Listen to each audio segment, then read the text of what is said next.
Okay, guys, I'm here today with Scott G. Huge honor for me.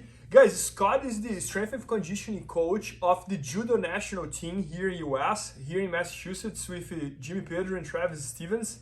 And today he's gonna teach us here like how to be healthy on the mat if you do jiu-jitsu or judo or whatever, right, Scott? Absolutely. Yeah, so super simple, right? Whenever we get injured, whenever we want to figure out if something's not working the way it should, we have to do a shotgun assessment, is what we call it. So we kind of go over every joint in the body and see if it's working the way it should. And if it's not, then we have to fix it, but that's afterwards. So easy way to tell. What we're going to do is just with the arm, we go behind the head on both sides. let me try So to yeah, do it right here.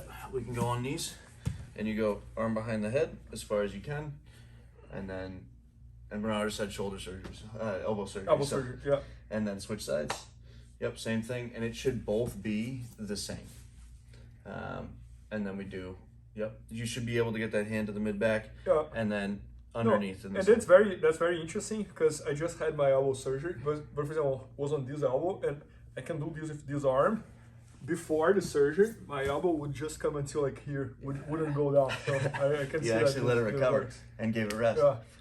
And so same thing, we go toe touch for the hips and the low back. So you should be able to touch the toes pretty easily. That's the biggest one. If you don't have that, you will have back pain. My stretching's not there. So there are a couple of easy ways to fix that. But the biggest thing is just working on that toe touch, squeezing something between the knees you can do, and pushing the hips back towards the wall. Okay. And then same idea, we're looking for pain, hands together, and reach as far as you can behind your head. Yep. And just make sure watching your hands as you go back and just bending back as far as you can. And if you don't have any pain there, you're pretty much good. And then the most important probably for jiu-jitsu players is palms forward, and we rotate as far as we can to both sides. So one side, because people play guard in jiu-jitsu, so his right side turns way further than his left side. Super normal. We have to make sure that we even that out, or you will have back problems.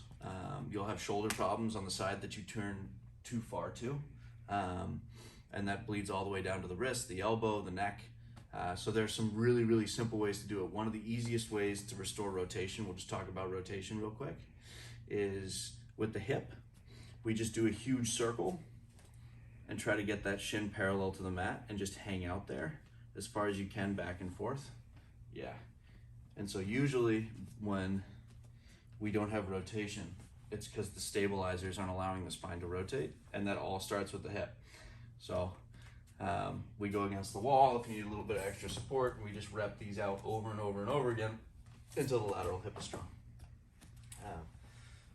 And it's that mid-range. So you go up as high as you can, we open the hip, and then we rotate through there, trying to keep that hip against the wall.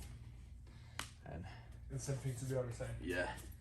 And you'll notice one side's worse than the other, especially if you're a jiu-jitsu player.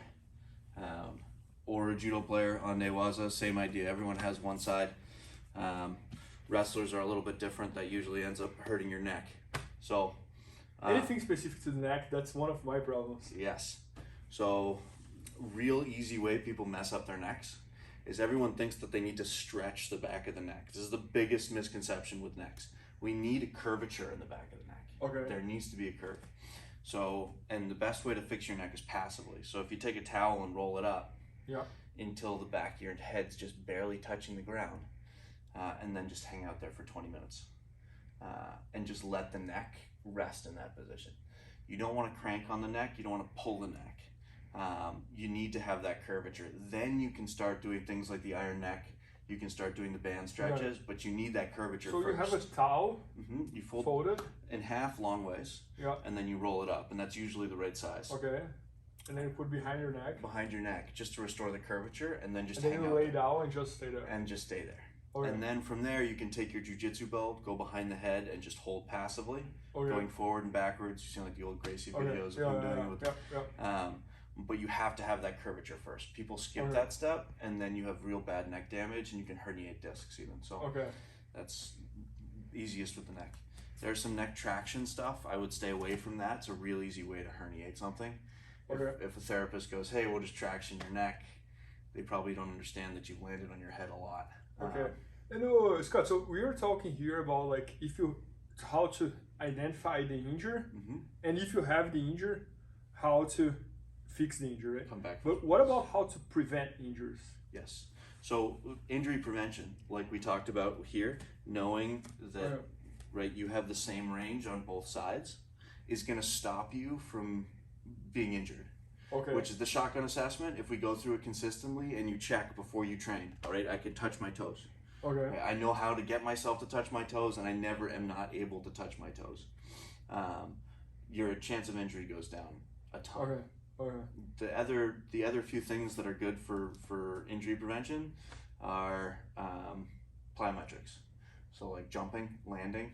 It's a lot of stuff that jiu-jitsu guys don't do as much as other sports. Dry land, like jumping over hurdles, just being able to land in a solid position, back and forth, box jumps. So who would advise that as a warm-up for jiu-jitsu? Yeah, I would have that as a supplement to jiu-jitsu. In wrestling, we kind of have people lie down, you jump back and forth over them a lot. Lateral bounds, moving from side to side in the frontal plane, is going to be really, really important. A lot of us just go linear. Got it. And so getting all the stuff on, just like this, moving stuff on the side of the body is going to make things stronger. All the stabilizers, right? That's why these are the strong ones, these are the stabilizers. So the more we can do from side to side. No, that's very interesting, and you're filming an entire instruction all about that, pretty much, right? All about like how to from the very beginning, even if you're not injured, how to bulletproof your body, so that unless you get hit by a Mack truck, right, you're gonna be good. No, that's awesome. No, and I think it's gonna be super helpful, because I think like you're gonna teach so many stuff that maybe we are not dealing with that right now, but we can go backwards and watch it when we have that issue, and so that's amazing. So guys, Scott is one of the best like mobility dash like strength conditioning coach, mobility and therapist prevention in the fighting world.